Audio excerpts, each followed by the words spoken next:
Hello viewers, আসসালামু আলাইকুম। কেমন আছেন সবাই? আশা করি ভালো আছেন। ভিউয়ার্স, আজ আপনাদের সাথে শেয়ার করব আমার সবেদা গাছ নিয়ে। এটি থাই সবেদা এবং এর ফুলগুলো পচে গেলে কি করবেন সে বিষয়টি নিয়ে আলোচনা করব। তো ভিউয়ার্স, দেখতে পাচ্ছেন আমার ছোট্ট একটি গাছ, বয়স 3 থেকে 3.5 বছর এরকমেরই। প্রচুর পরিমাণে ফলন আসছে, যেটা আসলে নিজ চোখেই দেখতে পাচ্ছেন। প্রত্যেকটা থোকায় 8টা থেকে 10টা পর্যন্ত সবেদা আছে।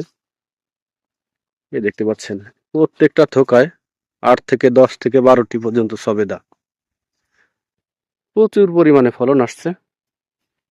এটি 12 মাস কালই থাকে, শুধু উপরেই নয়, ভিতরের সাইডটাও দেখেন, শুধু সবেদা আর সবেদা। যেখানেই তাকাবেন শুধু সবেদা আর সবেদা। এই গাছটিতে এত পরিমাণ ফলন আপনারা আসলে বিশ্বাসই করতে পারবেন না। এবং শুধু বর্ষার সময় নয়, 12 মাস কালই এই ধরনের ফলন থাকে।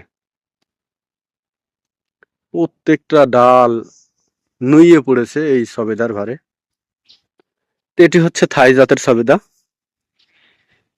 দেখতে পাচ্ছেন প্রত্যেকটা থোকাই জট হয়ে আছে সবেদায় এবং প্রচুর পরিমাণে গাছ কিন্তু উপরের দিকে ডালগুলো নিচের দিকে ঝুঁকে পড়েছে এই সবেদার ভারে।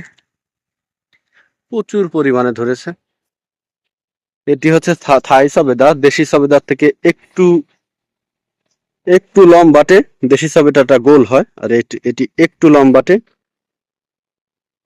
এবং প্রচুর পরিমাণে মিষ্টি হয়। পাকার 2-1 দিন ঘরে রেখে দিলে, হারভেস্ট করে 2-4 দিন ঘরে রেখে দিলে যখন একটু নরম হয় তখন মনে হয় যে চিনির দানা পড়ে আছে এর উপর ওই ভাগে। তো এটি 12 মাসি। এটিতে আবার নতুন করে ফুল ও ফল আছে, কিছু বড় হয়েছে, আবার এখানে কিছু ওই যে পাখিতে খাওয়া শুরু করেছে, আবার কিন্তু নতুন করে যে ফুল আসছে। এবছর প্রচুর বৃষ্টি, প্রচুর ফল নষ্ট হয়ে গিয়েছে। তো এই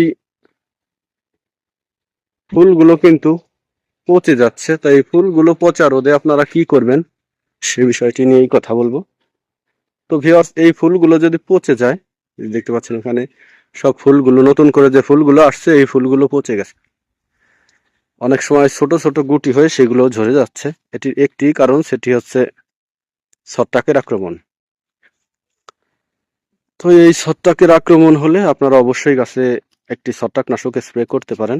সেটি হচ্ছে ম্যানকোজেব অথবা কার্বনডাজিম টাইপের, যেমন ম্যানসার,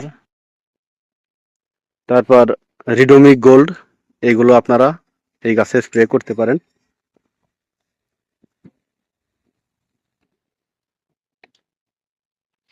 রিডোমিক গোল্ড দিবেন প্রতি লিটারে 5 গ্রাম করে এবং ম্যানসার দিবেন প্রতি লিটারে 2 গ্রাম। সকালে অথবা বিকালে পানির সাথে স্প্রে করে দিবেন। তাহলে দেখবেন এই ফুলগুলো আর ঝরে পড়বে না।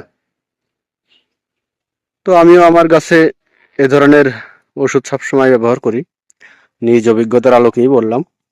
আপনারা চাইলে আপনাদের গাছেও ব্যবহার করতে পারেন, তাহলে ফুল ও ফল ঝরে পড়বে না এবং প্রচুর পরিমাণে সবেদা থাকবে।